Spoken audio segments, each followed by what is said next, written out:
Corla. Taoiseach, if we are to overcome sectarian divisions and partition on this island, we need to provide a vision for an alternative Ireland, I'd argue an eco-socialist Ireland, that protects all minorities and delivers real changes and improvements for people's lives. Abortion rights for women in the north is a crucial issue. It is shameful that women and pregnant people in the north are being left behind those in the south and in Britain. They're still being denied the right to choose. It is, I'd say, particularly disappointing that Sinn Féin, who in the south adopt a pro-choice position, are actually helping to continue the anti-choice status quo in the north, abstaining recently on a very poor, shameful anti-choice bill from the DUP. There should be no abstaining on the right to choose. That's why People Before Profit MLA Jerry Carroll has long been a strong advocate for choice and, of course, therefore voted against this terrible bill. You can't have a partitionist approach to women's rights, saying one thing in Dublin and another in Belfast.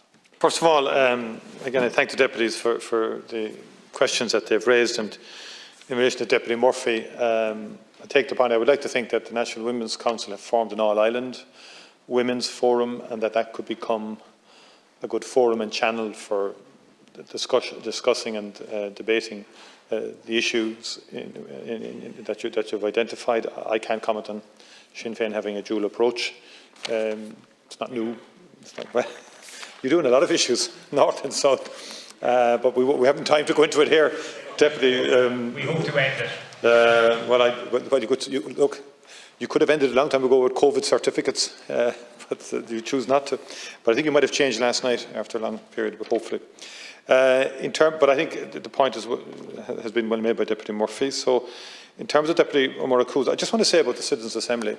Like I've said there in the shared dialogue, right? 1,000 people have already met, covering subjects from biodiversity to climate change, women's rights, women's issues. Young people have met. Enterprise has met. That doesn't happen in the Citizens' Assembly. You know, it's a different model. It's a different idea, and I think it's valid. I don't think it's valid in terms of the long journey of reconciliation and developing shared perspectives, which has to be between communities and traditions on a very consistent basis. And we've got to, that's not something that just create one assembly, have it for a week, get the outcome out, not a week, for a number of weeks, and you get an outcome. That doesn't actually, but that's why I think we need to be careful about presenting it as a kind of a cause célèbre, and it's the most important thing, and it's not. Actually, the most important thing is to get people engaged with each other. It's been my experience for many years as a public representative, and I've learned a lot throughout that journey, which I don't go into the sloganeering anymore. And believe me, when I was younger, we used to do the slogans too, but they didn't advance anyone too far in relation to it. I think we should use the Good Friday Agreement. I really do regret that, look, you took a decision, your party did years ago. We had no assembly for 3 years. It's crazy.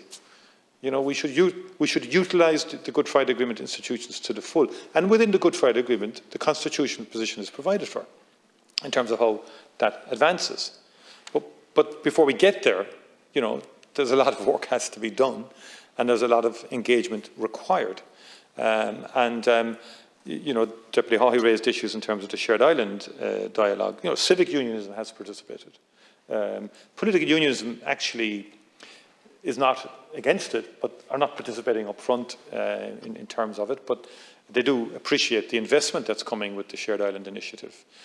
I'm intrigued with the Deputy O'Mara-Cools about Narrow Water Bridge. You guys lost that opportunity years ago, as well as the previous government did, and I'm determined to get it over the line now. So through the local authority, and it's going. The documentation we've provided 3 million for tendering and all of that. But I want progress the whole way, cooperation the whole way, and just one single agenda is to get that over the line. So on the ESRI and on the NESC reports, the research programme with the ESRI is focusing on aspects of health, education, enterprise, and an all-island economy post-Brexit. That's what NESC have worked. Scoping papers for each of the research topics were published on the 17th of May. Final reports will be published in December and early 2022. They will be important reports. ESRI specifically then, 2021, worked with the ESRIs on building understanding of the structure and composition of cross-border trade in services, so get a better understanding of that on the island of Ireland. Examining the primary healthcare system of Ireland and Northern Ireland and drawing out implications for policy. Examining patterns of educational participation and attainment in the two jurisdictions, and assessing what lessons can be learned for the future. I have an issue around school completions. I think in the north, school completions in certain communities could be much better than they are, and that's a factor, and we're in a stronger position, but maybe lessons can be learned both ways. And then looking at issues that could enhance the attractiveness of the island as a whole to high-value FDI. Now, I probably don't have enough time to go through everything, but the NESC, as I said, is covering a whole range of areas that I've identified. So NESC published a Shared Island report, for example, on collaborating on climate biodiversity challenges on the island. That was on the 28th of October. That's published. And it did the scoping paper on economy, regional development, tackling poverty, mental health, social enterprise, climate. So there's a lot of good, solid research work being done here that we're funding through the Shared Island initiative.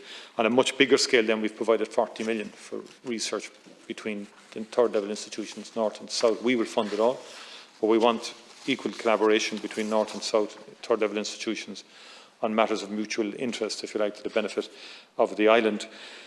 And in terms of the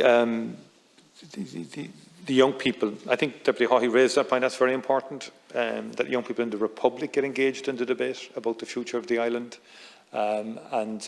We've had a number of engagements. We'd like more, so the young people in Dublin, Galway, Waterford, Cork, Limerick, elsewhere would be engaged with young people from Northern Ireland, and we're facilitating that. We also want to facilitate political exchanges between people from different political backgrounds as well, and traditions.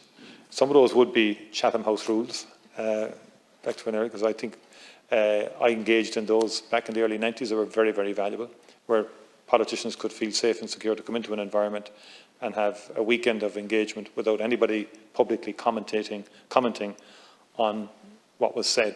But that's important, to break down barriers, not to manipulate people for something they might say at a meeting, that they can speak frankly about things. And I think we need an awful lot more of that. And the British Irish Association, to its credit, has been doing that for 30 years and more. And that has been a very valuable instrument. I've been involved in a number of meetings of that kind myself, which has given me a better understanding of where people are coming from. We're all politicians at the end. We understand the pressures of constituency, the pressures in a given electoral base. So I think that's something that we need to continue to work at. And I would like to see that developed more and more. So I hope I've covered most of the issues. I think